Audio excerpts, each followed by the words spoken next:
Good morning, friends.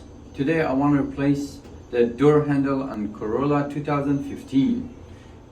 From 2014 to 2018 they are all the same, so special today it's the passenger rear door.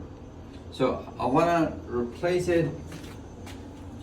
So let me show you guys. Inside there are two screws inside. You have to remove them. Once you remove them, you'll be able to remove this part very easily.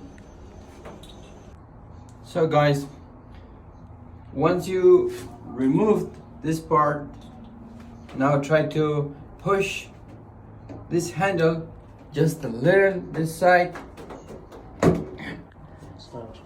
You'll hear a click in the back.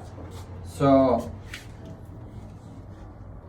yeah, grab this part and try to pull it toward yourself. Yes. So easy.